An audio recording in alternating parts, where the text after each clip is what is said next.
मुंबई राजस्थान कोलकाता मार्गावर रेल्वेने प्रवास करणाऱ्या प्रवाशांसाठी दिलासादायक बातमी। जुलैमध्ये प्रवाशांची गर्दी लक्षात घेता रेल्वेने या मार्गांवरील गाड्यांमध्ये डब्यांची संख्या वाढवण्याचा निर्णय घेतला।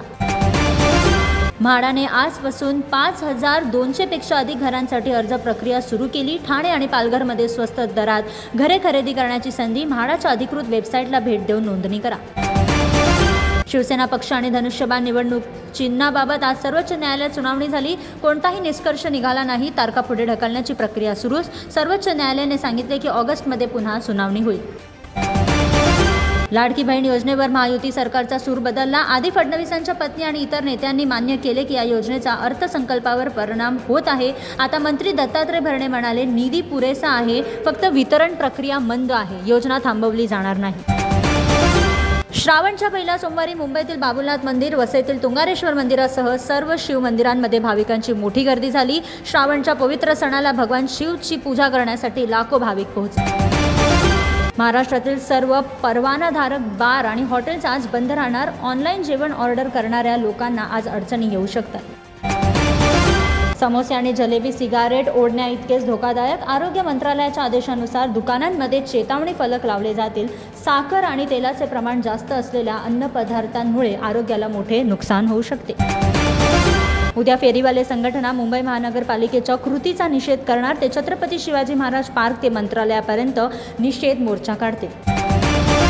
प्रभादेवी स्थानक परिसरात पुरामुळे बीएमसी आणि रेल्वेमध्ये वाद। बीएमसीने रेल्वेला दोष दिला। स्टेशन बाहेर पाणी साचल्याबद्दल दोघांनीही एकमेकांना जबाबदार ठरवले। मारामारी आणि ईडीच्या नोटिसांमुळे पक्षाची प्रतिमा मलिन झाल्यानंतर उपमुख्यमंत्री एकनाथ शिंदे यांनी आज आमदारांची तातडीची बैठक बोलावली। घटनांवर भाजपा नेत्यांनीही नाराजी व्यक्त केली। महाराष्ट्रात येऊन आम्हाला शिकवू नका की आम्ही मराठी बोलणार नाही। मराठी अभिनेता सुबोध भावे यांनी भाषावादावर मराठी न बोलण्याबद्दल अभिनेते पवन सिंग आणि दिनेश लाल यादव यांच्या विधानावर प्रतिक्रिया दिली। चांगूर बाबाचे ISI कनेक्शन समोर आले। त्याने उत्तर प्रदेश ते महाराष्ट्रापर्यंत देशभर धर्मांतराचे जाळे पसरवले होते। 3000हून अधिक सक्रिय एजंट हिंदू मुलींना पुरवत होते। पुढील तपास सुरू।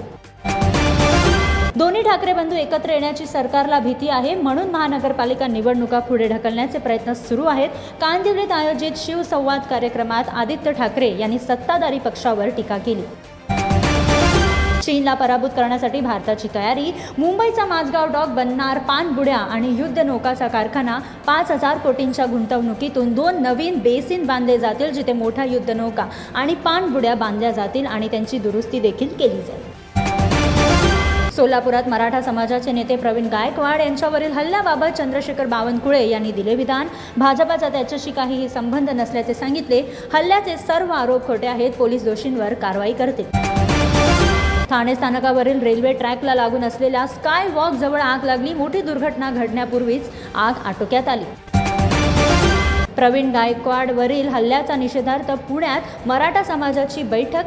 संभाजी ब्रिगेडसह अनेक संघटना पुढे रणनीतीवर चर्चा करणार।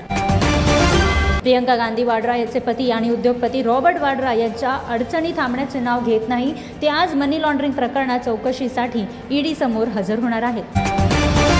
मुंबईत सोने आणि चांदीच्या किमतीत बदल। 22 कॅरेट सोन्याच्या 10 ग्रॅमची किंमत 89,550 रुपये झाली, तर चांदी 1,15,000 रुपये प्रति किलोग्रॅम झाली। 7 रस्ता परिसरात मुंबई पोलीस कॉन्स्टेबलने 12 वर्षांच्या मुलीचा विनयभंग केला। CCTV फुटेजने प्रकरण उलगडले। आरोपीला अटक।